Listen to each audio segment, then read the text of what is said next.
Welcome to Chaotic Harmony. My name is John. This is Crystal. I'm Mark. I'm Zoe. We talk about the joys and the challenges of teaching music in the elementary school classroom. We share inspiration, we share struggles, we brainstorm solutions. We would love to have you join us. Hi guys, and welcome to Quarantine Chaos, our last episode for this crazy, absolutely insane end to a spring quarter and our very first season as a podcast. Thanks for listening.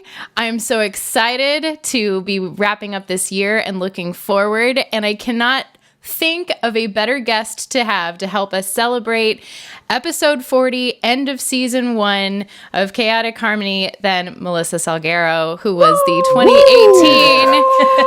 2018 Grammy Music Educator Award recipient. And we are so happy to have you here, Melissa. Well, thank you you for being so here. much for having me. This is really special, so thank you.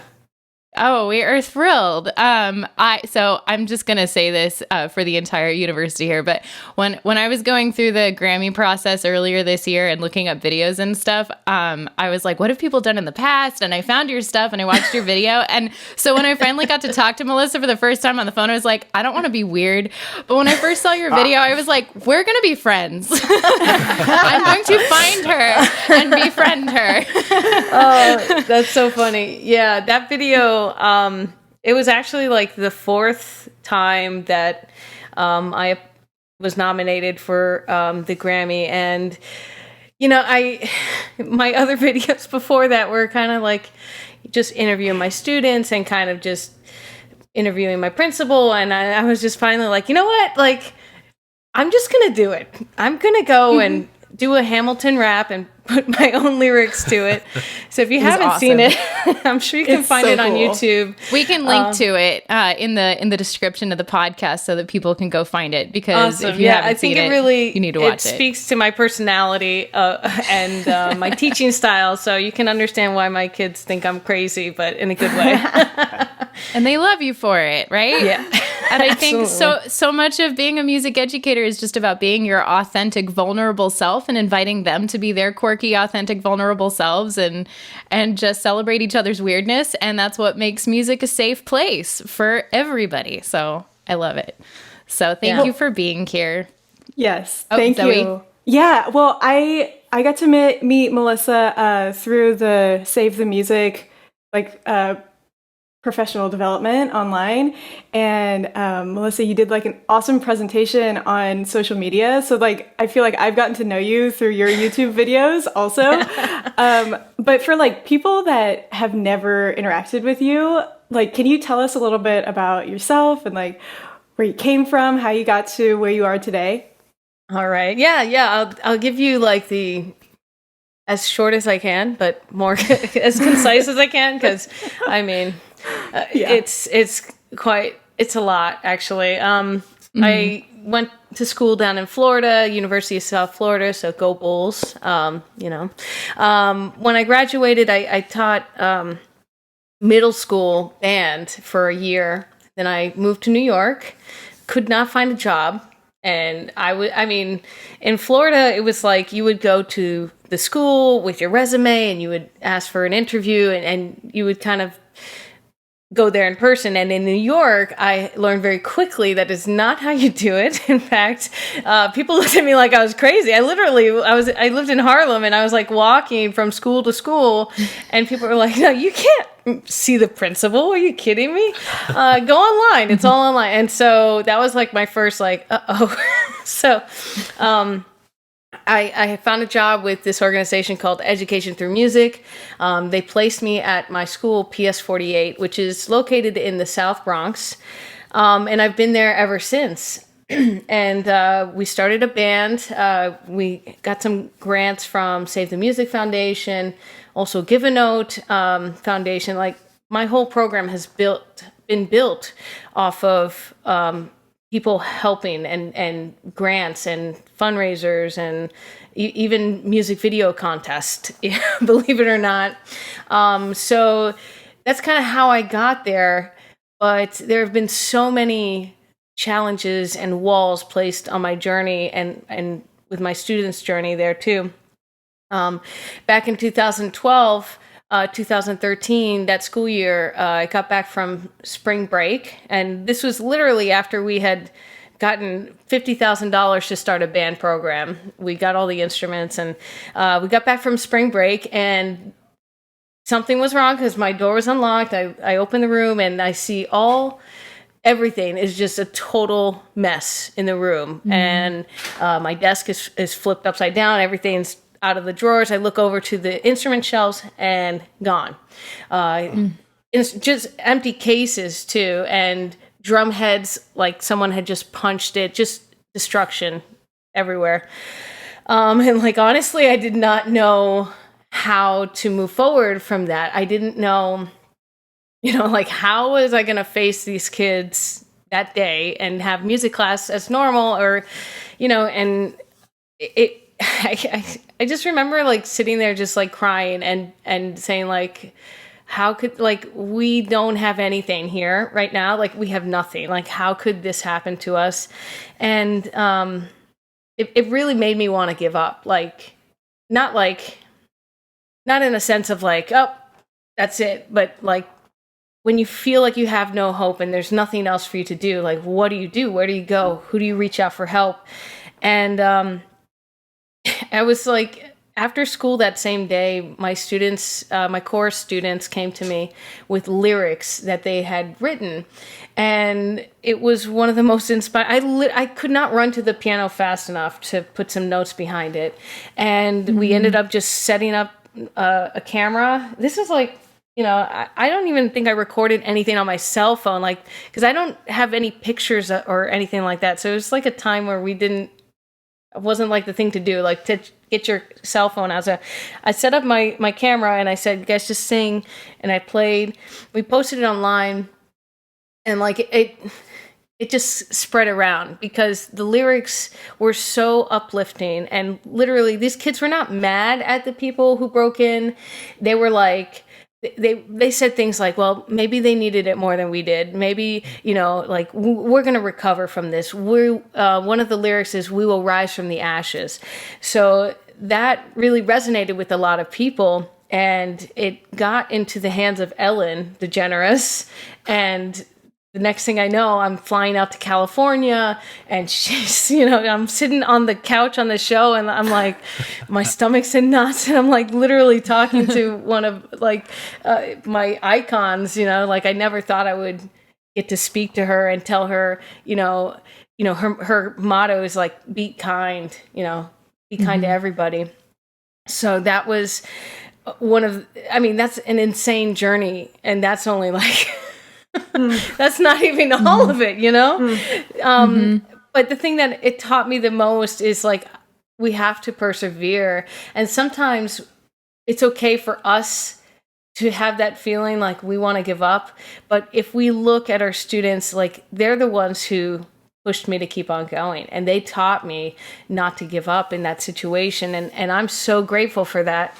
Not only because, of getting to go and meet Ellen and be on the show and things like that, but because of the grit that it taught me to have. Like, it hardened me up, I guess you could say, to endure more and push harder and fight harder for my students.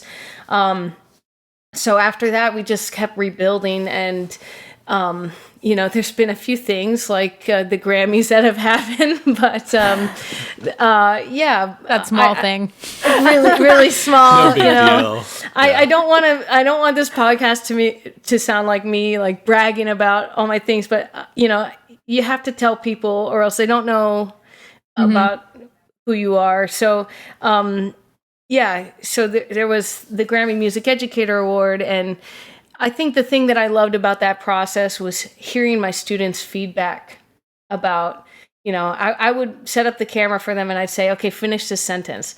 The thing I love about music is, and then they just came up with these inspirational, like, I'm like, man, really? You feel that way? Because you don't pay attention in music class. I can't get you to sing.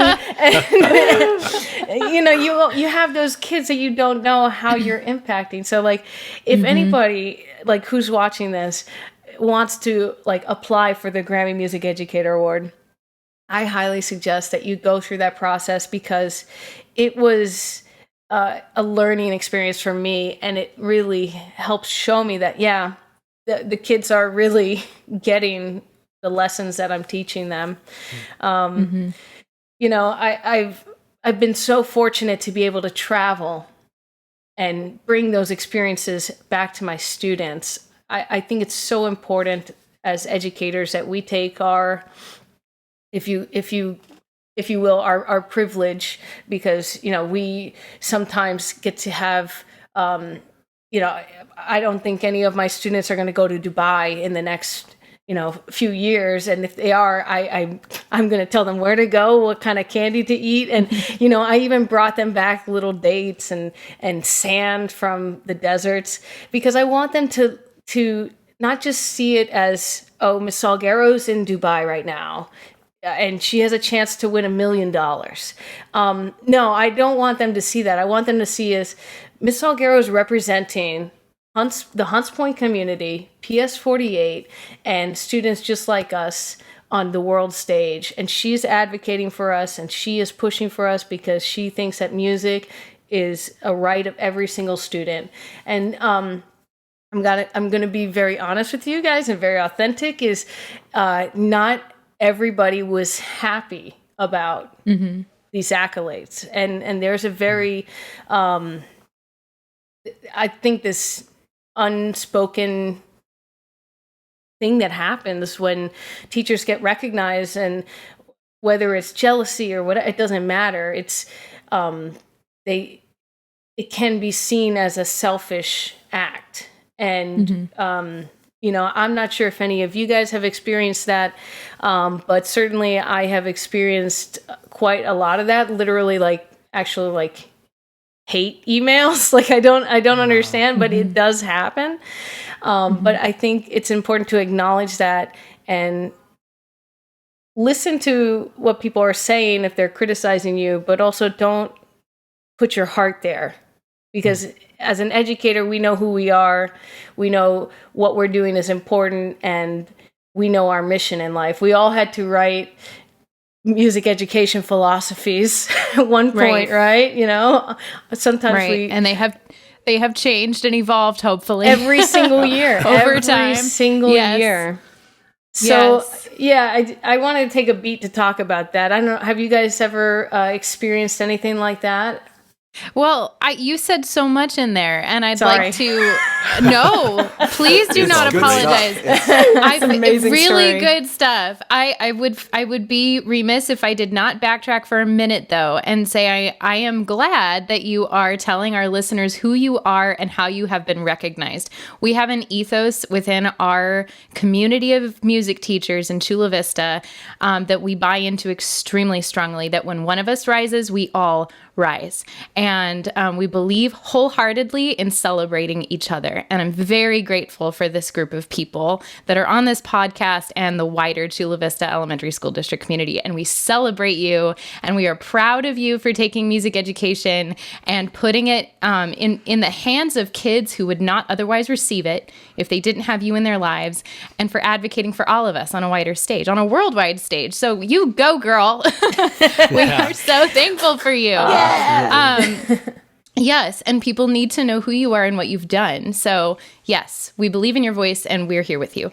So I have to say that, and yes to opening up our children's worlds. You know, I love to travel, and I always bring back an instrument for the kids, and there's a special shelf in the music room. And it's kind of an incentive thing for the little kids, where, you know, usually if things are getting out of control, right? Like, there's always that, you know, Delilah sitting perfectly, you know, and I'll be like, Delilah's sitting so nicely. I'm going to give you my special shaker that I brought back from Indonesia, and it's only for you because I know I can trust you, you know? So, but, you know, they get to touch a little something from a part of the world that they might not know anything about, but now they can dream a little bigger. And it's our responsibility to collect songs and items and stories and open their worlds up that way. I have the most fabulous art teacher who got to participate in this thing this year where the kids made artwork that said peace in like 47 different languages. And she went to Rome to hang it on the Colosseum and took pictures. Cool. And so my kids' art has been displayed in Rome, and that they're just dreaming big dreams now. And, you know, they might not have, we're all in a similar boat. You know, we all teach Title I kids, at least part of our populations. And so, you know, it's important to say, like, it's not just me. I'm advocating for you on the world stage, but also you can get on a plane and go there too someday if that's what you want to do, and help them dream. So, yeah. And sure, there's always negative voices. There are always colleagues who don't understand. I think it's really important, and you seem to do this well, to plug into other teachers who are big dreamers and big doers, and have that focus. You do. You have to, and you know what? Not everyone's going to understand that a person could genuinely just want to make or lift you up and lift the profession up. Not everybody understands that. And it's not that they're bad or they're good. It's just that it's a different type of empathy, type of showing, you know, like it's different. And certainly, you know, I don't think that we are all born with the ability to recognize other people and be, how can I help? Because I think in very much a sense, some teachers are in survival and they're trying to just survive. And I've been there too. I'm there right now with distance learning. Hello. Yes. It's very 100%. Difficult. Like, oh my gosh. It is something that is practiced and is almost like a mantra, I would guess. You know, it's something like, because what you put out is going to come back. You know, the time that I spent, quick little story is when this all started happening back in March and we went online, we had staff members at my school who would reply on an email with the body in the subject line and or just with a blank or not even know how to access the email.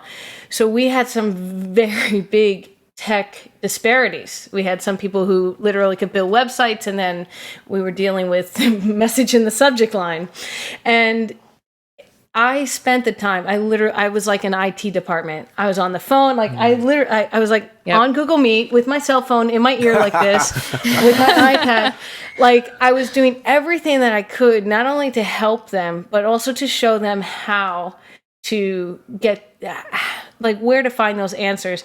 And like, I could have been a jerk and been like, listen, if you go to Google and then you type in your question, like you might find the answer. No. Google that for you. Right. I'm going to just start sending Google search results. No. But if you take the time and you tempting educate. Sometimes. I've been there. Yeah. No. Recently. And some days, I'm going to tell you, I didn't have the patience to sit there for an hour and help someone log in. And I really did force myself. And I said, you know what? Take a breath, talk slower. And it reminds me of like these moments in the classroom of like frustration, of like when your lesson's not quite going the way you want it to be, or you have kind of like a disrespectful situation, interaction. I know we've all had those situations. We all have good days and bad days. And that I think, this whole online learning has actually taken all those interactions out, and I'm like scared about that because I want to hear from my kids who are right now. It's the radio silence. I'm scared. I know. You know, and they got to work through some big stuff right now. Oh yeah, with everything that's happening with Black Lives Matter, this is a time that our students need us the most, and I've seen a lot of. Whenever something political happens, I've seen a lot of teachers kind of restrain themselves and kind of play the middle, this or this. Well, you know what? Like, our students are seeing that too. Our students, and the demographic of my students are 75% Hispanic, and white is like 1% of my school. And I'm Hispanic myself. And I think it's so important for my students to see me advocate for the Black Lives Matter movement, and for them to see what kind of things am I doing to help get their message across. And, when we were in the classroom, it's almost like this topic that you don't talk about. You don't talk about political things. And I think for teachers to be culturally relevant, we must tackle those topics. When Australia was on fire, we were singing about kookaburras. We were doing warm-ups, we were talking about that and how we could help. So I guess, I don't know, do you guys have experience with ever being in a situation where, or even now, where you have to take a stand, or maybe you didn't feel like you had to? I don't know what I'm trying to ask, but have you ever felt like that? Yeah, I do. Yes. And I think we all have. Jonathan has one, I think. A couple of things. Like, first off, I struggle with that very thing. That I come from a tradition where the classics are the classics because they have lasted the generations, whatnot. But and that's important to focus on that. But in the same sense, our kids are struggling with today. How can I help them today? And I'm still not sure where I land exactly. Should I teach?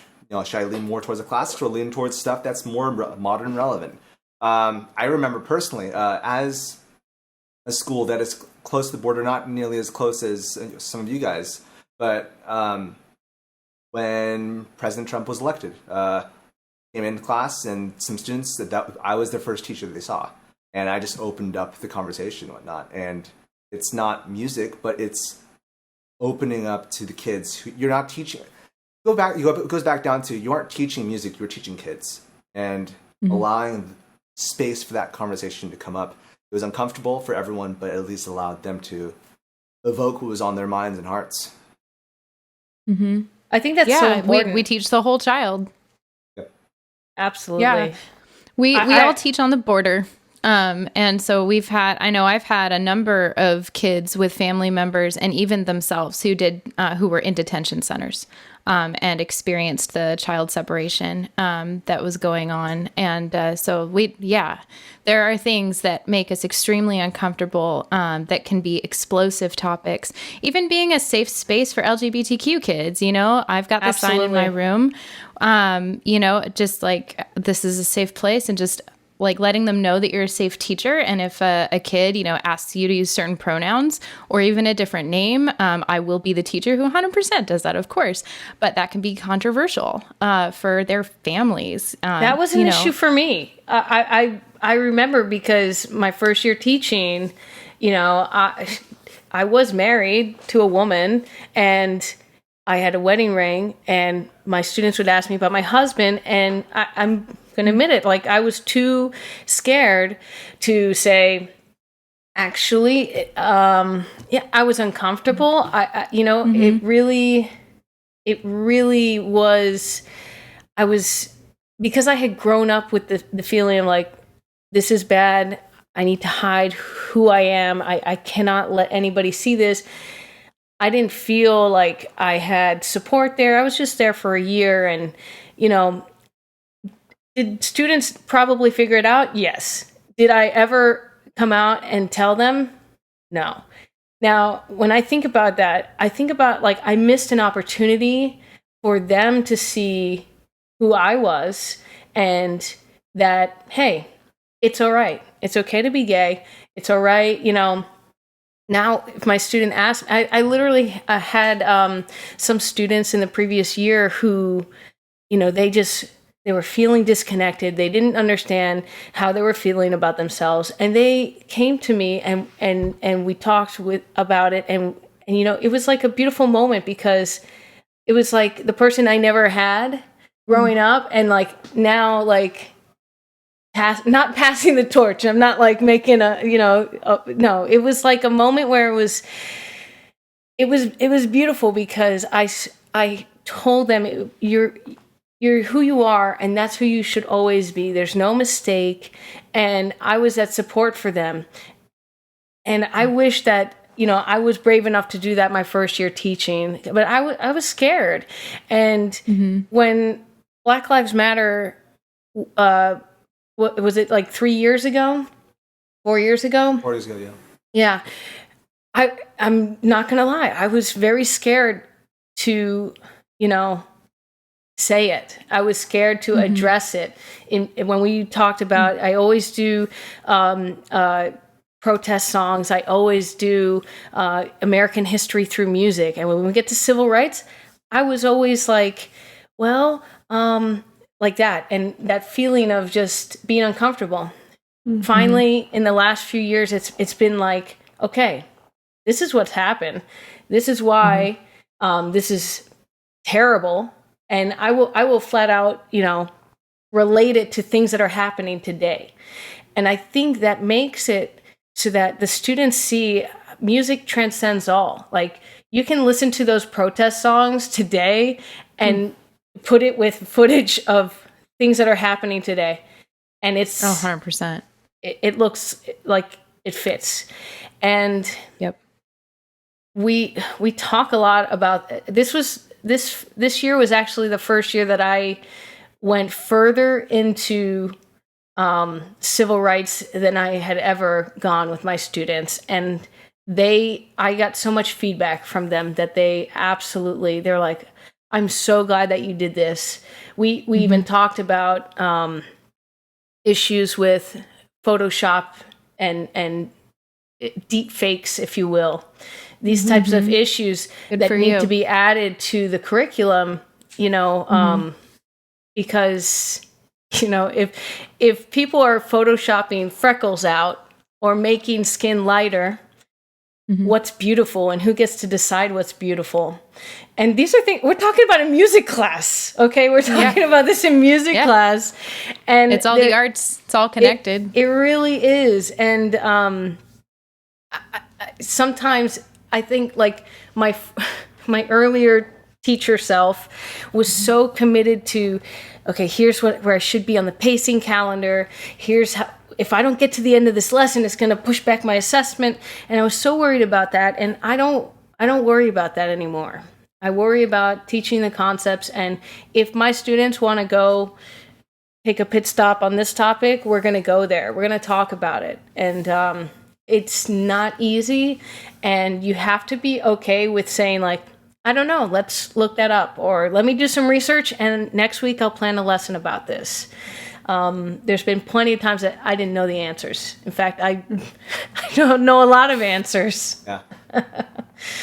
Melissa, I really appreciate that. I'm finishing my 5th year of teaching, and in one sense, I'm feeling old. The second sense, I'm feeling super young. And so, just wrestling with all that. But it's funny, as I look back on the stuff that I've taught, I've found, I feel like, especially as I talked with you, like, I focused maybe too much on the facts as opposed to the truth. If that makes any sense. I feel like some of the best lessons I've taught were, first off, improvisatory, based off what the kids wanted to hear, wanted to talk about. I remember one time, actually my first year teaching, it was so hard to connect with this group of kids. It's really hard. First off, because I was a first-year teacher, but secondly, because they were really difficult to work with. And I decided to just focus on something I haven't done since, but like history of rap. And we went into the I forget what year, the blackout of '60. Someone correct me in the comments below, but yeah, it's like I don't know. It was just this conversation of what is rioting go towards, how that affected the world of hip hop. And I look back and realize I've been focusing so much on just trying to, as you were mentioning, hit the concepts, hit the standards. But really the lasting impacts are when I have had the courage to talk about the more uncomfortable things, be it my topics of faith or be it topics of just injustices. And I don't know, after this chat, I kind of want to lean more towards the areas of fear, or the areas that, these uncertain topics. Yeah. well, if they don't hear it from you, right, or if they don't hear it from the history books or at home, they're gonna learn it somewhere, right? And you can. I think for me, tackling civil rights with fourth graders, right, like all the way from like the American Revolution, civil rights, going through that. There are some images that are really scary at first for me, like, okay, do I really want to show them these images, and to find the right fit? Because at the end of the day, you're a professional, you know what's appropriate for your grade and what's appropriate for your class. But it is scary because there's always like this feeling of like, oh gosh, is this too much, or is this not going to get the point across? Because if you talk about the Freedom Riders and you don't show that Greyhound on fire, like, they're not going to get it.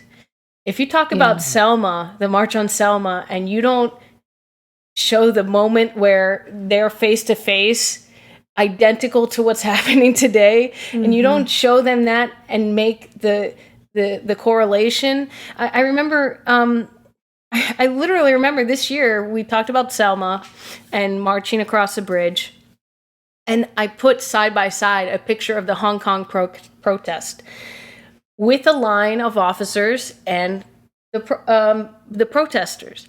And the students are making the connection. They're like, well, what are they fighting for in Hong Kong? And that sparked the discussion. That is relevant to what they're doing today. And it's also teaching them, when you see something, ask questions about it, learn about it. Don't just take something for face value, because I could have told them it was some other country, or if it was New York. The thing is that it sparks in them like this curiosity to know more. And I think that is so valuable in today's age, because there's so much misinformation. There's so much out there that could be destructive, because I found that my students in the beginning, they literally believe everything they either believe everything is real or everything is fake, which is weird. There's no in between. I know that sounds weird, but no, it makes sense. No, that's how kids are built. Yeah. For them, it's like there was a couple years ago. There was a video where this guy was playing a record with a needle and a piece of paper, and I was like, look at this, guys, this is so cool. And they're like, that's so fake, Miss Salguero, that's fake. And I was like, are you kidding me? And I literally did it in front of them. I gotta send you this clip. Clip, because I caught it on camera. And like ever since then, I like always film, like when I know I'm going to get these reactions, I always film them. But this kid, maybe you can play it in the podcast, but it's me turning a record on a mallet, a glockenspiel mallet, right? And with a needle on a piece of paper shaped like a cone, and then I'm slowly moving it, and then you see this kid's face. He's like, you hear the record, and he goes, like that. And it's like, so cool. It's the spark. It's like such a great moment. And that's when I started doing a lot of science experiments in my music class as well. And so bringing that fake video to life and like almost proving those moments of discovery. I proved you wrong. Yeah, no, it was.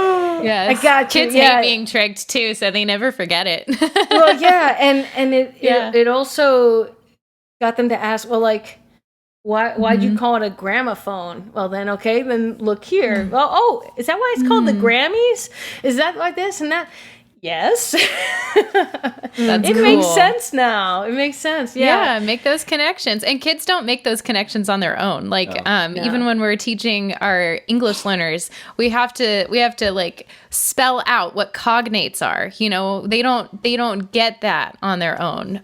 So like just learning those things. And I think that's why when we're talking about these big abstract concepts, it's so powerful when we as music educators can put it in their little bodies and their hearts with music, because it sticks. Like when we had the year that where things were really blowing up with the border wall, all of those prototypes were in Otay Mesa, like 2 miles away from my school. That's all here. And I had a 5th grade class. We did a little community circle, and a lot of the kids were just very fearful. And so we talked through that, and I started teaching them that day Woody Guthrie's "This Land Is Your Land." And we taught it to the entire school. All the verses, though. All the verses. All the verses. Thank you. The last one, especially. Yes. Yes. A lot of people don't know. No, I didn't know until like 7 years ago. There's an amazing book. This Land Is Your Land, and it's illustrated so beautifully. It goes right with the song. I'll never forget when I first learned the other verses of that song. I was like, "Well, wait a minute! Like I thought this was a patriotic song." Well, no, it is. I mean, it's like it is, but it's a protest song. Absolutely. I just get great pleasure in having all 400 of my kids lined up on our playground, after we've done the Pledge of Allegiance, all singing at the top of their lungs, "This land was made for you and me." Yes. And we've got a view of both San Diego and Mexico on the other side. We really do.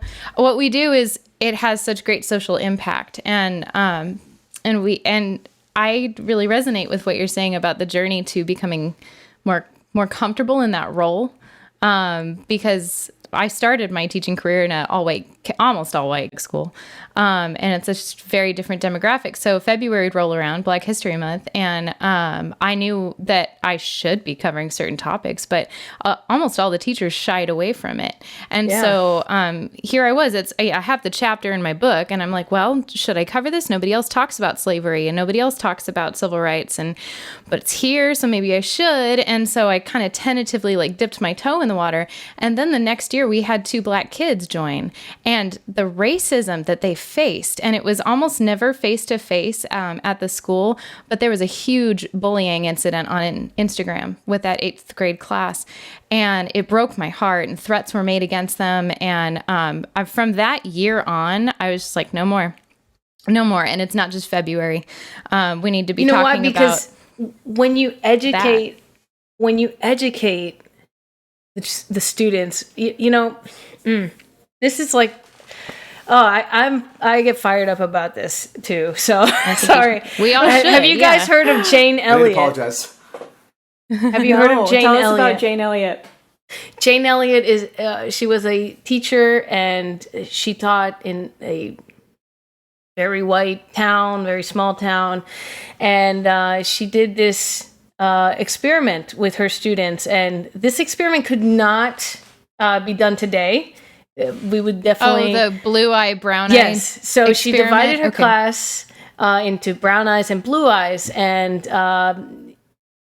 I just she said, okay, the blue-eyed people are way smarter than the brown-eyed people. And the brown-eyed people will have to stay inside for 10 minutes during recess, while the blue-eyed people get to go. So she made it systematically. She designed her classroom in a way that the brown-eyed people felt oppressed. They felt their power was taken away from them. And the blue-eyed people were riding on top of it. They were getting all the privileges. They were getting, watching it and hearing her speak, it is so incredible. It made me teach in a different way. Mm-hmm. Seeing her speak about the topic, because for me, sometimes it feels like, I appear very white. I'm Hispanic, but you look at me and you would say, that white girl's teaching in what people would say, the hood, right? Like that. I've heard that so many times, and I hate it every single time. I say I teach in Hunts Point, and it's the best neighborhood in the Bronx. We got singers, artists, we got future police officers, we got future doctors. That's how I talk about my students. But back to Jane Elliott. Sorry, sidebar. No, wait. I can we pause on the sidebar though? Sure. Because I love how you talk about your identity, and when I searched you on YouTube, one of the first things that I saw was an interview or a segment on you on a Spanish-speaking television network, and I immediately felt a connection with you because my husband's family, he's from Cuba, he grew up in Miami, and I was like this person feels like she's family, you know, and like I am really like interested to hear how because you've talked about curiosity and you've talked about identity, and I'm like how you got from that like hesitancy to being confident and speaking your voice, speaking your truth. How do you get into that? God, you know, like maybe I could teach a course on. No, I can't. I don't know. Please do. I will enroll. I don't know what the answer is, and I think for everybody it's different, honestly, and because we're all at different points in our life. You know, I have such. Going back to the Grammys. I remember being so nervous about thanking my partner in my speech. Like, I was like, oh my God, should I say girlfriend? Should I say partner? Oh my God. Are they going to put the camera on you? I don't know. Do you want that? Is that okay? Oh my God, my students are going to watch. All those thoughts came in my head. And you know what? Like, when I was up on the stage and I was like, and my partner, Tess, I love you. Like, that was such a liberating moment for me because I knew that my kids are going to watch that speech. I knew that they were going to see me being myself. And I took a leap of faith really in that moment. And when I went to Dubai, things were quite different actually because of the way the gay community is kind of viewed. In Dubai, it's kind of like, oh, you're not going to thank your partner if you win. You know, that's kind of like the feeling that I got. Like, you could say Tess, but you're not going to say girlfriend, that sort of thing. And the pressure of that was immense because I felt like I was lying to myself.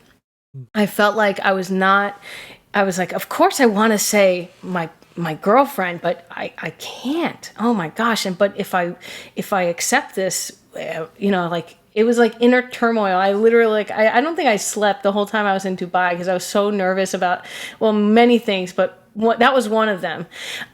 So I think it's definitely situational, you know, because that was after the Grammys, but surely I think for each of us, it's not like we all have a secret that we need to like announce to the world. It just so happened to be that for me. And it was very liberating to be able to be on national television and say, my girlfriend Tess, you know, thank you, I love you. That was really special. And, you know, I have that moment forever. And my students saw me being myself. And that was so, so important. Well, and when I think about the danger that so many of our kids are in, who are closeted and don't know who to tell, I can't getting help bullied. But think Getting bullied. But I think you probably saved some lives by your bravery, you know? You know, I mean, I'm not going to... That's incredible. I'm not going to say the word, but you know what I mean when I say, like, saying the F word, right? Like, I hear that thrown around school all the time. And like, in my class, I hear, oh, you're gay. I make it a point to stop and say, and have a conversation, not only with that student, but also like, not to make an example out of that student, not because like I'm going to embarrass them for saying that. No, I'm going to take this opportunity and educate them and make them realize that the word gay is not an insult. It's not something that you should, you know. So when I asked them, I was like, what exactly do you mean when you say that? You know, oh, you're being gay. Oh, I mean, they're being stupid. Did you know that gay actually means happy, and also it's a word to use to describe somebody? So you're not using it in the way you think you're using it. Oh no, but it means stupid. So what if I said your name, right? Whatever your name is, let's say Joe, right? Let's say, oh, stop being Joe. Stop acting like Joe. You're being so Joe. And they kind of get it, you know, and they know that I will always stand up for it. And I think they see me standing up for it. And then I feel like every time I do, they get more courage to stand up to other people, because like there's kind of like this bystander effect where like if there's a if there's someone getting picked on, you know, oh, I don't want to be the first to step in and stop that, because you know what, they might attack me next and I don't want to be next. There's this fear of like standing up, right? Because I feel like, oh, maybe I'll get attacked next. But the more that the students see us standing up for that, they understand. Like our kids use the N-word, and I stop that right away. And, you know, we could have a whole debate on this. Like, oh, it's, you know, people say, oh, it's our word, we're reclaiming it, but they're using it in a derogatory way. And they have to be educated about what that word meant. When you're saying this to somebody, it's not a nice thing, and you're actually trying to take power over somebody else. You know, I think the conversation needs to be with teachers is, what can we do not only to advocate for our students of color, but what can we do to prevent any sort of systematic racism in our schools moving forward? What can we make sure is included in the curriculum and that we don't skip, and that gets the time that it needs, you know? And this could be as something as big as a whole systematic change, or it could be as little as the rules that you have in your classroom. Because you heard of these like zero tolerance discipline policies, right? No room for empathy. That's so harmful for our students, you know? Yes.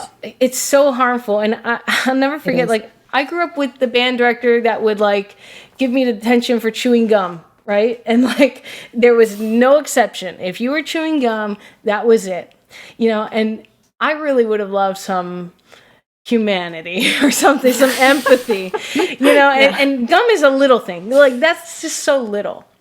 But, you know, those are the little things that we can be doing in our classroom, because when we're disciplining our students, it's not a power thing. It's not a respect thing.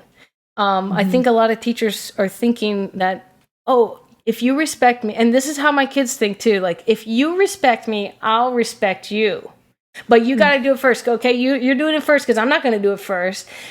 I've been guilty of that mentality, especially when I was younger.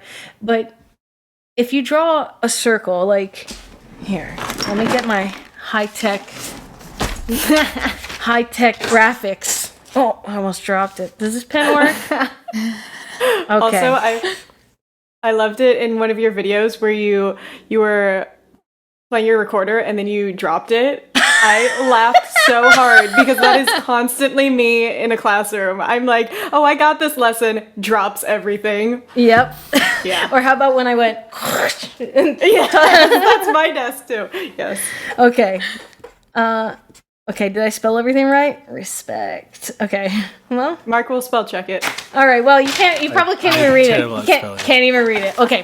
So this is like... we can. It's right. Okay. It's right. This is a circle, right? So where do you start? You respect me, or where do you start? And I show this to my kids, like in my first lessons of the day, you know, of the week, you know, no, of the year. Yeah, I got you. I've been on Zoom too much, okay? So like, and then they're like, well, of course, it starts with you first, right? So me? Can you make me respect you? And they go, well, no. I was like, can you make me give you $5 out of my wallet right now? Or sometimes I'll do an example where I'm sitting down and I'll say, can you make me get up? Okay, you know your kids, right? You know what would your kids try? Because my kids have tried a lot of things, but if I asked your classes, or even if I asked you guys right now, what would you do to try and make me get up? Well, yeah, my kids would probably start pulling on me or... Pulling? Yes, that's happened to me, yes.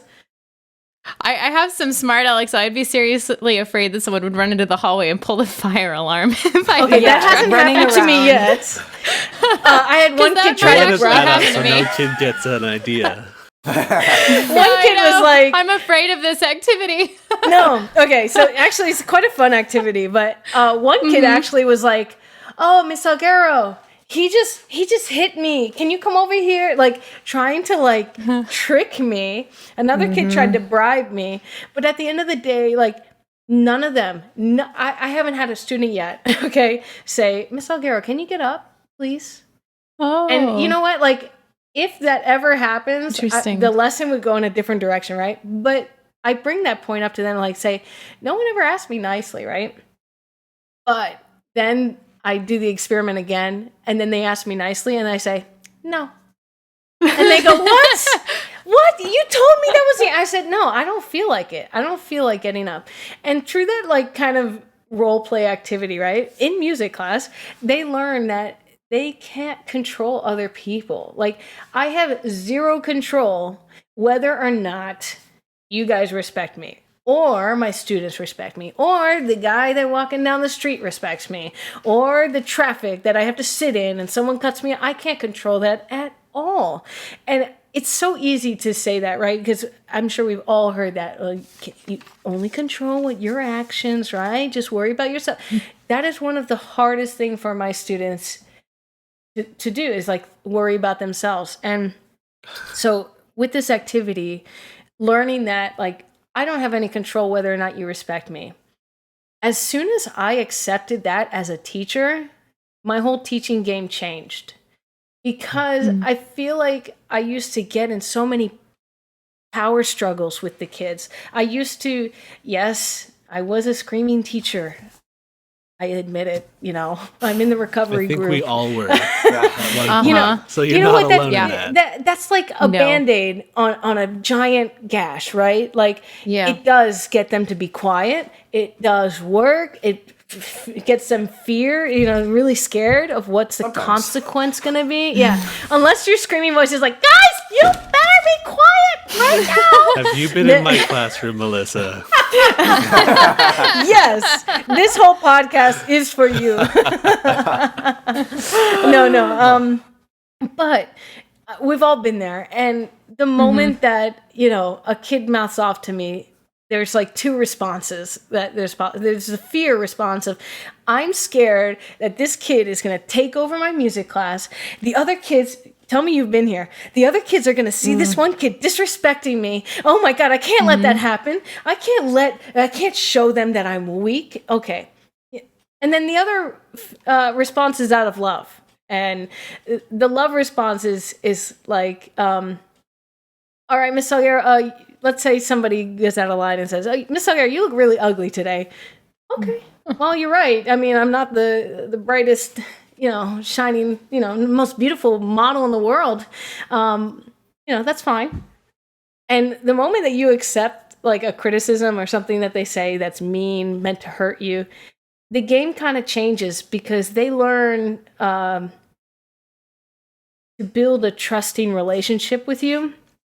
And I think it's important for teachers to think about classroom management not as a power or you must respect your teacher. It's respect is definitely earned.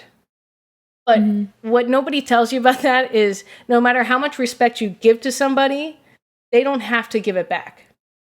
I teach them that I don't have to respect them just because they're being respectful to me. I'm going to respect you because I'm a respectful person. Then their whole outlook on that changes. They realize it's my character. It's not, you know, that sense of integrity. Like, I'm going to follow the rules because I'm a person of character, not because I don't want to get caught and face the consequences. And I feel like that sort of classroom management is so important, but it's not something that's like, it's not something you can learn in like year one of teaching. You know, you got to like, catch it. Because, I mean, how many times has a kid just said something to you and you're just like, oof, I could destroy you right now? Like, just, you know, like we've all had to take a breath and many frustrating moments, and they still happen, but it takes practice. It's something that's like, the more you do it, the easier it gets. So by role playing certain situations, there's a really, really phenomenal speaker for kids about bullying. And he plays this game called the Golden Rule Game. I just realized we never finished about Jane Elliott, but if your listeners listen, if your listeners go and watch her documentary and watch how she talks about white privilege, it will make you a better teacher. It will make you more aware of issues and what it feels like. Well, not what it feels like, but a glimpse of what what people of color have to deal with and sort of things that you never even think about. So let me go. Yeah, I'll go back now to the other one. Sorry. Thank you. His name is Brooks Gibbs, and he is a speaker, and he plays this game called the Golden Rule Game. And so what it is, it's a little game where no matter how mean you are to me, I'm going to just respond with compliments to you. And so when we're talking about a bullying situation, a kid would probably say something like, oh, you're so weak. You know, you can't do something. You're ugly. Or look at you. You got things in your teeth.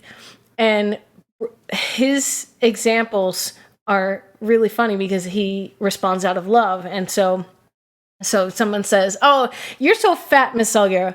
I will play this game with them and I will let them call me fat. Okay. Whatever, but they learn it. Okay. So they're a little unsure at first. They're like, you sure? You want me to call you stupid, Miss Salguero? I'm like, yes, please. And so the first time, there's two ways to play the game, right? The first one is like, okay, you guys here, raise your hand if you like winning games. Anybody? You guys? Okay. No, Mark does not like to win games, so. No, I'm very much a loser. So you get them in the mindset that this is a game, and you get them in the mindset of like, if you're not a winner, what are you? You're a loser. Okay, you don't want to be a loser. Here we go. If you want to win, you're going to keep making fun of me, and I'm going to try to get you to stop making fun of me. And no matter what I do, if you stop, I win. Okay? So then the kids will, this is kind of hard to do by myself, but the kids will go, this will be the kids like, oh, you're so stupid. And I will respond in a way that they try to stop bullies. Stop it. You're dumb. What'd you say to me? I'm going to hit you so hard. You're so ugly and I hate your face. I hate your face. I'm going to go, Miss Salguero. I'm going to go tell the teacher. I hope this is amusing for you. That was very good. I'm loving every single moment of this. Okay. I have a puppet if you need one. I can go get one. I might need a puppet, right? I recommend listeners of this, you should go to the YouTube video. Oh, it's yeah. much better Oh, to I see forgot. us. There's just the audio podcast. Okay. No, we so do the video as well. high-pitched voice. All right. So then there's the second version of the game where the kids are still same objective. There's the puppet. There it is. Nice. If they stop making fun of me, they lose. So maybe they'll hurl a few insults at me, and the first one will be like, oh, you're ugly. And then I'll say, oh, yeah, you're right. And they're like, they almost get stopped in their tracks, and they're like, didn't you hear me? Like, I called you ugly. And I was like, yeah, you're right. You're very handsome. You're so beautiful today. Your hair looks great. Well, my kids love to. Do your kids do this? What are those? They love to do that. So that's one of the things. They go, what are those? I'm like, oh, they're my sneakers. I love your sneakers. And they go, they look like you bought them from Payless. But probably I did, but whatever. And I'm like, yeah. How'd you know that? Well, listen, your shoes look really nice and really clean. I really like them. And then they finally go, thank you. I'm going to send you the video because as I'm teaching like my classroom management and expectations, I play these games with them to show them, how they can take their power back from a bully, right? How they can, because a thing about bullying is like an unequal power. It's like you're trying to make the other person feel less than you. And we can say things to our students like, oh, the bully is really just upset because they're jealous that you have something that they don't or they want. They're But just that doesn't jealous. resonate with the kids. If you give these kids actual skills and actual it called just like Strategies or actual- yeah. You give them actual strategies so that they're able to not fight back with this, but fight back with this. So that has been really successful in my classes because kids will get into altercations and I'm like, did you the secret? Did you do the secret? Did you know the secret? Let me tell you the secret. The secret is just compliment your bully. And they go, what? I'm like, yeah, do it. I promise, just do it. And most of the times it works. Other times, of course, there's conflicts that, require a lot more. But Sure.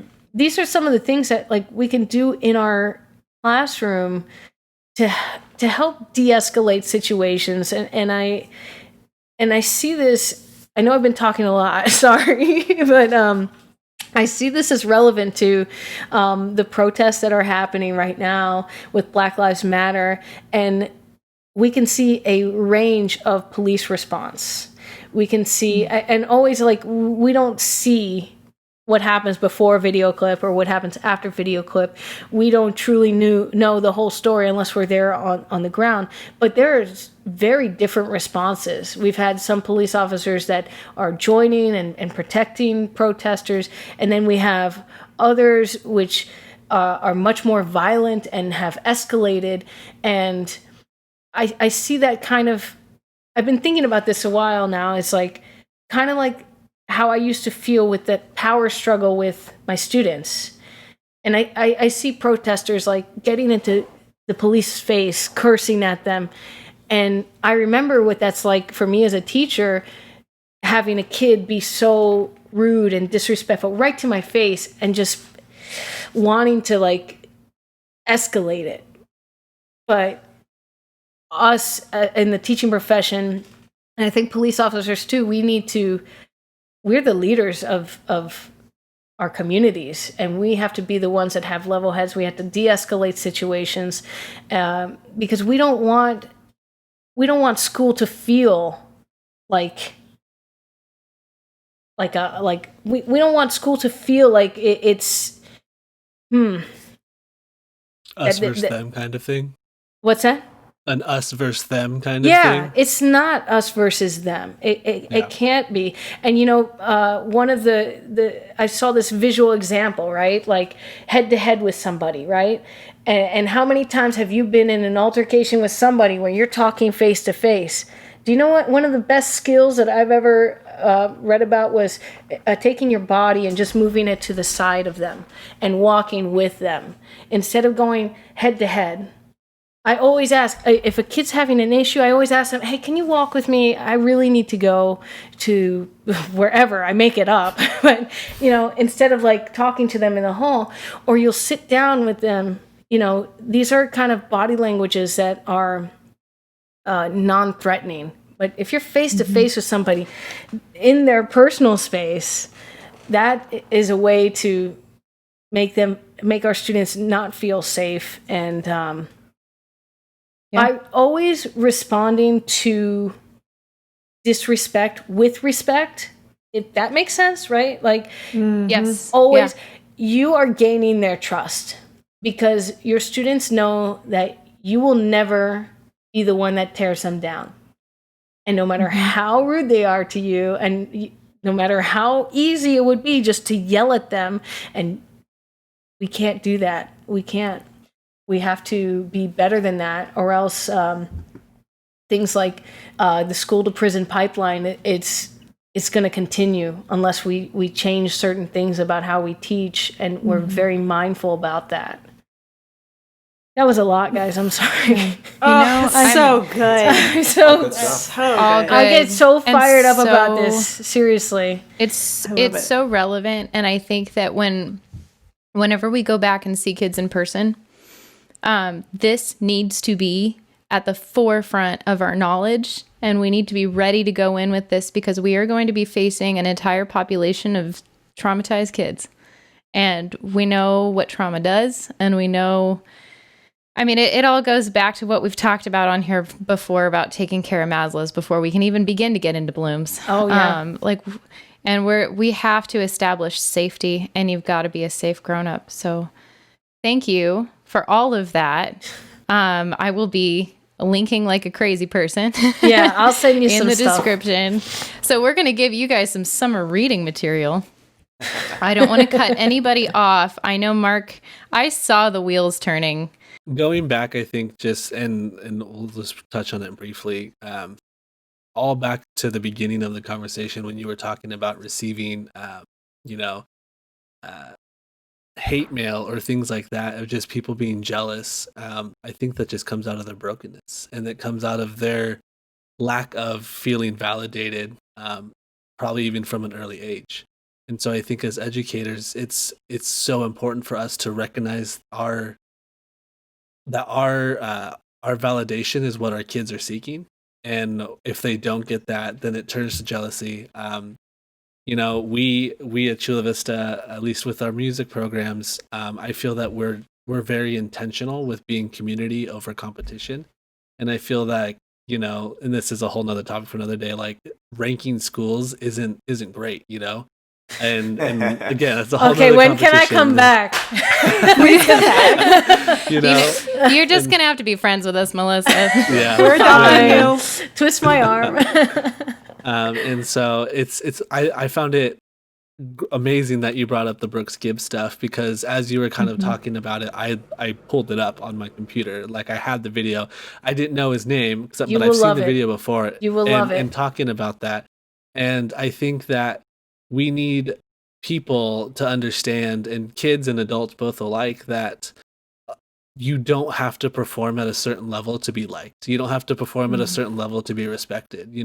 If you have somebody else's best intentions in mind, like that is going to come across. And I think as educators, there's often this performance issue and this performance mentality where if I don't perform X, Y, or Z, my principal is going to come down on me. And like, there's just very little grace given. And it comes from a system that expects certain results, but it doesn't account for the fact that we're dealing with children.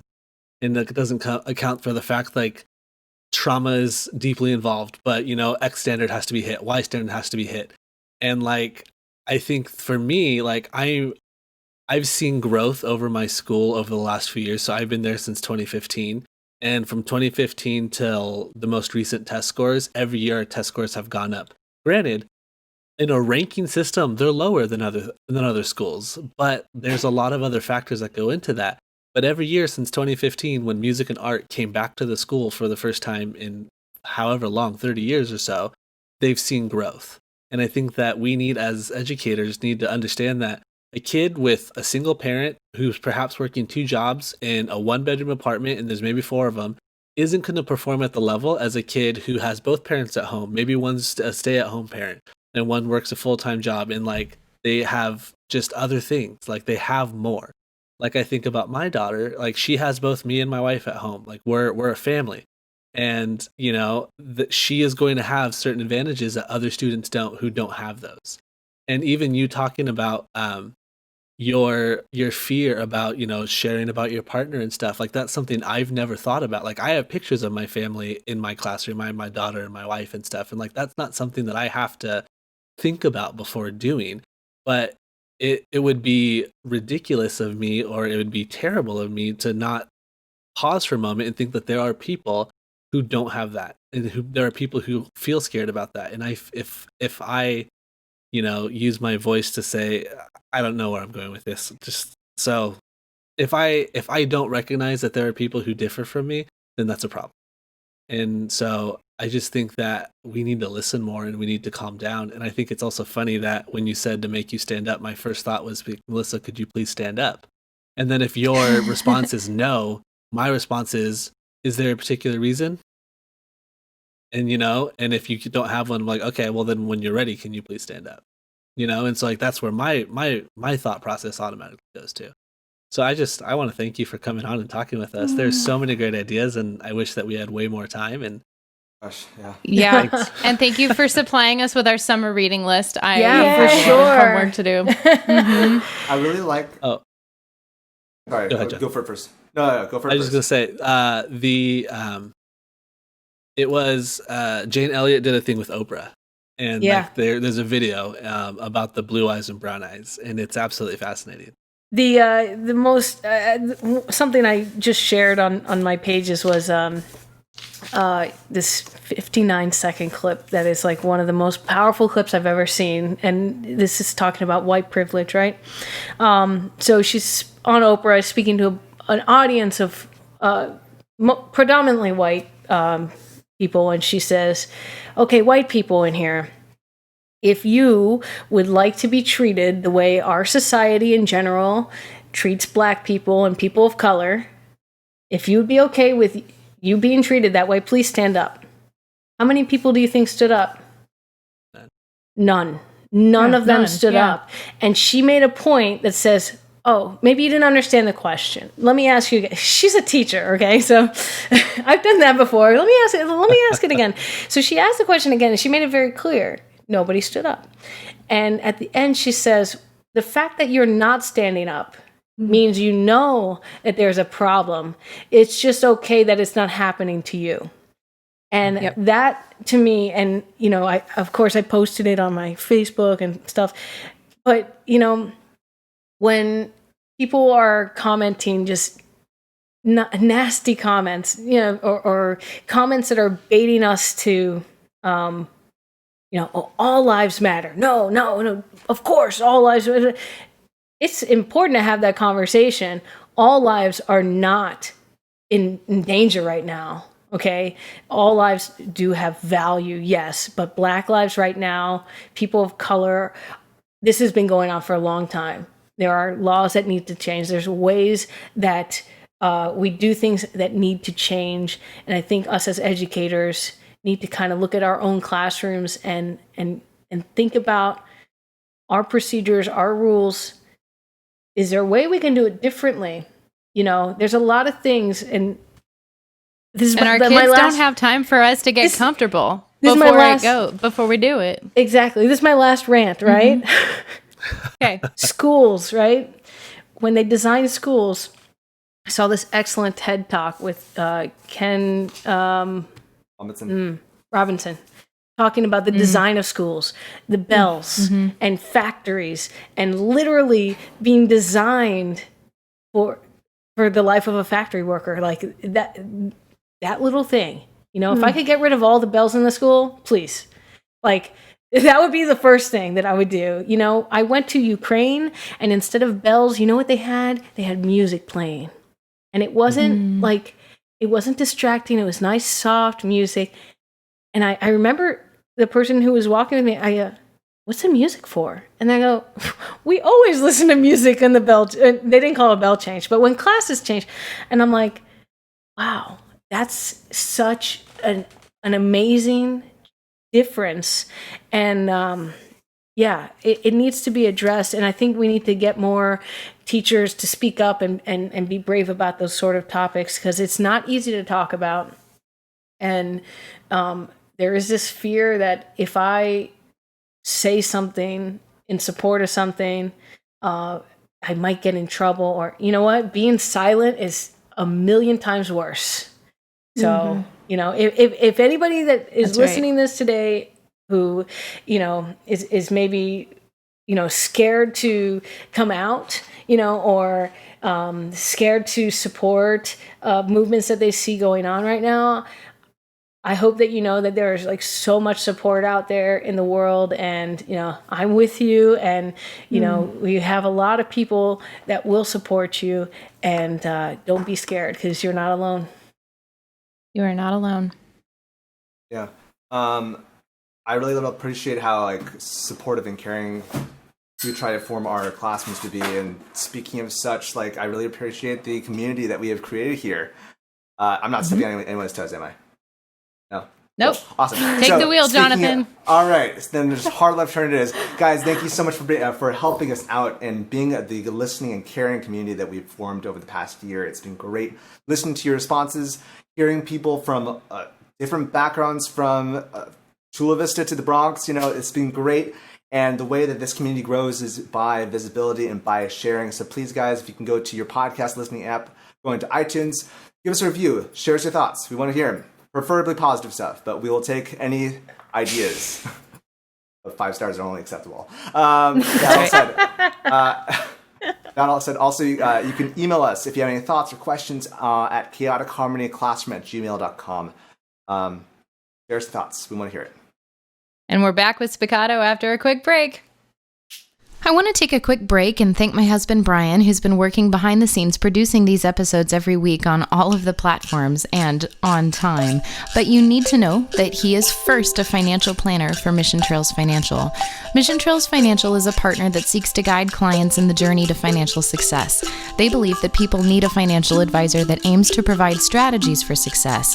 Mission Trails Financial helps people navigate investments, tax planning, and insurance. Imagine working with an advisor who isn't tied to specific brands. Mission Trails Financial has a fiduciary responsibility to act in the best interests of their clients by providing independent, objective advice. Their mission is to help clients accomplish their financial goals. As Joe Vitale once said, a goal should scare you a little and excite you a lot. Do yourself a favor and set up a time to chat with Mission Trails Financial. Visit www.missiontrailsfinancial.com or call 619-419-0238 to schedule a call. You'll be glad you did. We believe that leaning on professionals is how we get ahead. Check out the program notes for more information. Melissa, you brought a Spiccato, right? Oh, yes.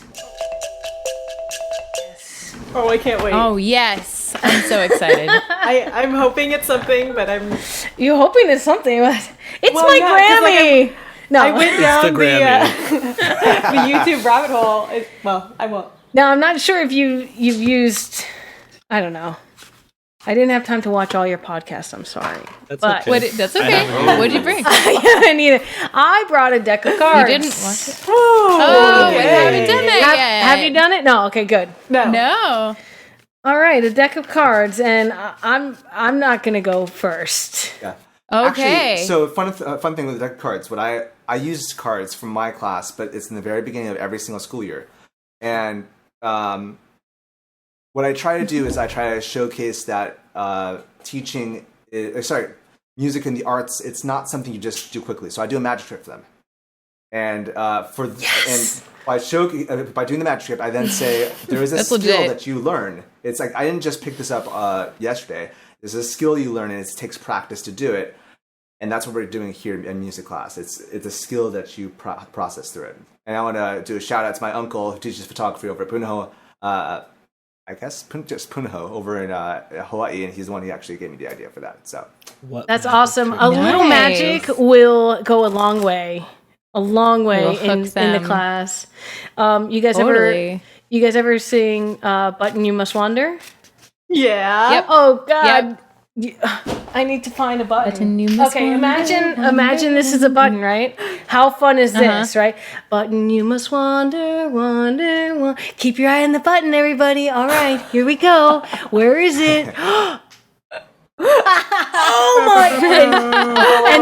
And then you pull it out of someone's shoe, and the class goes crazy. Okay, so magic That's goes a long awesome. way. Yeah. So So I know what I'm love doing that. this summer. learn it. Awesome. You can Practicing your magic sleight of trick. hand. You actually, can find some. I've been working actually this summer just to work on sleight of hand, just because I have time to do it. So it's like That's so cool. That's really cool. I've used cards before to pass them out to the kids as they come in the room and then to get into groups. So hearts and spades and, like in the different corners. That's what I have not thought of that yet. I don't know why. That's a good one. It's an idea. Anyone else? Mark. Anyone? I had an activity that I did with cards, but I have no idea I can't remember what I did. So come back to me. sorry, go. We've been talking about cards in my family group chat because my uncle was editor for a bodybuilding magazine in like the 80s, and one of the workouts that they would do was I think the red cards were push-ups and the black cards were sit-ups, and you would try and go through the whole deck. But I was thinking, translate that to music. Maybe you could do like in orchestra class, you could do like, okay, like a diamond, you have to play with slurs, or like That's fun. But like do different techniques. Yeah. That's Yeah. really, really cool. I've used these actually when I've had some composition block, like some creativity blocking. So I'll be trying to make a song or something for my class because, it's so much easier just to like make a little rhyme or something, right? So I've used these, in fact, to shuffle them and be like, I've taken out like the 10, or you could actually use a 9. I usually use 1 through 8, right? So for the scale degrees, and it'd be like, okay, I'm going to start on Re, and then I'm going to go to Do, and so I've kind of used it like that to kind of help influence or help give me some creativity. I'll make a little composition. I like that. Yeah, it's been really cool to do that. Quarantine song of the week. But we actually had something special to share for our quarantine song of the week.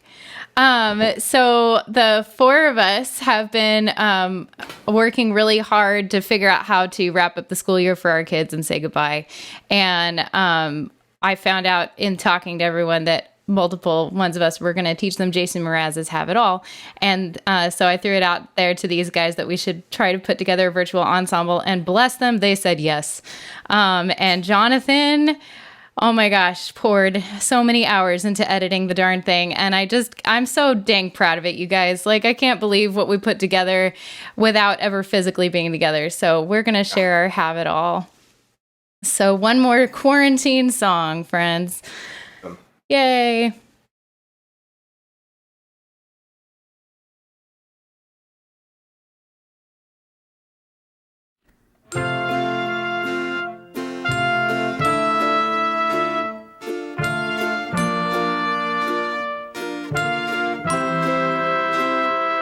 May you have auspiciousness and causes of success. May you have the confidence to always do your best. May you take no effort in your being generous, sharing what you can, nothing more, nothing less. May you know the meaning of the word happiness. May you always lead from the being in your chest. May you be treated like an esteemed guest. May you get to rest, may you catch your breath. And may the best of your todays be the worst of your tomorrows. Whoa. And may the road less brave be the road that you follow. Whoa. Well, here's to the hearts, the children of brave. Here's to the lives, the children of change. Here's to the infinite possible ways to love you.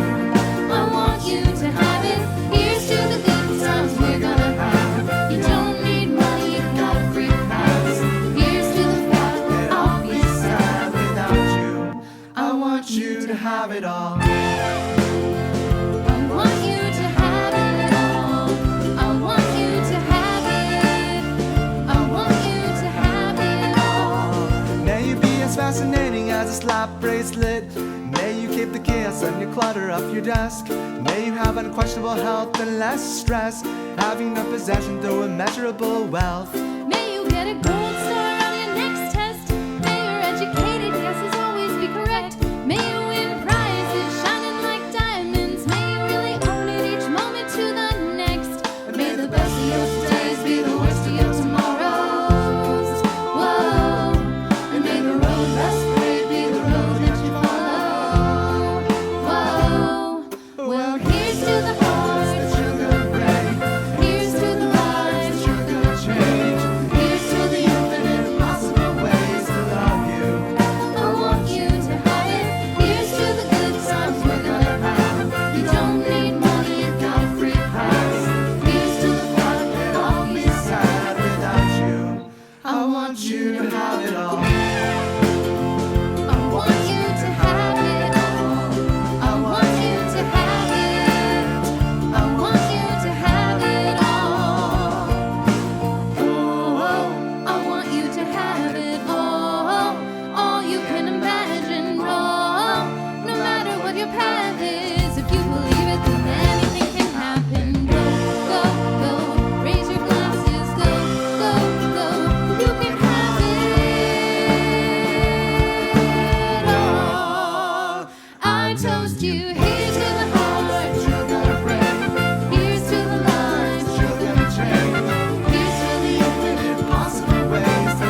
times we're gonna have.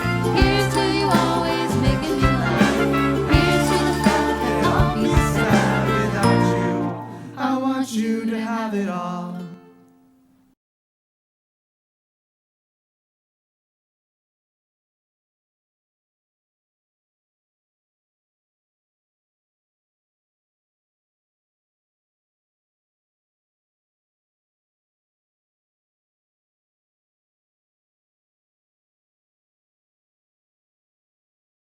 Well, Melissa, if people want to find you, where can they find you? My social media is all at Salguero Music, so you can find me Twitter, Instagram, all the things. And you know, All of it. I would love I answer messages all the time. You know, people reach out to me when they need help with, you know, hey, you know, I'm having She is this very sort of problem. responsive on social So- media and really fun to follow. and I love talking to people and learning from others, because I certainly don't have all the answers, and there's always something else to learn from other people. So I love doing that. Yeah, definitely. Zoe, where can people find you? Back to me. You can find me on Twitter at Ms. Kumagai, also Instagram. And YouTube is different. It's Rosebank Panther Music. Yeah, it is. All right. Yeah. Mark, how about you? You can find me everywhere: Twitter, Instagram, YouTube, at Mr. Keemer. Crystal, where can people find you? You can find me, Mrs. Pridmore, on Instagram. You can find me at Finny Vappa on Twitter. And you can find me at crystalpridmore.com. Awesome. And you can find me on the Twitters and Instagrams at Mr. Seligman, MrSeligman. You can also contact us at Chaotic Harmony, at CH Classroom, at all the socials except for YouTube, Chaotic Harmony Classroom for that one. And of course, you can always, once again, write to us at chaoticharmonyclassroom@gmail.com. Melissa, thank you That's so right. much. Melissa. Thank you, guys. Thanks, Melissa. Thanks, guys, for making this such a fun adventure. Have a wonderful, restful summer. We're going to take a summer break, but we will see you back soon. Bye.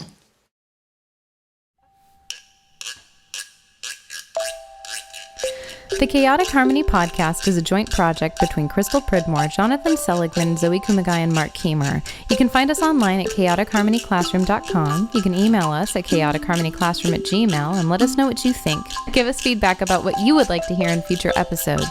We're on all the socials. Find us on facebook.com/chaoticharmonyclassroom. You can find us on Twitter at CHClassroom, Instagram at Chaotic Harmony Classroom, and you can even find our episodes on YouTube. Chaotic Harmony is the name of our channel. Special thanks to Brian Pridmore for his help with production and equipment. www.pridmoria.com.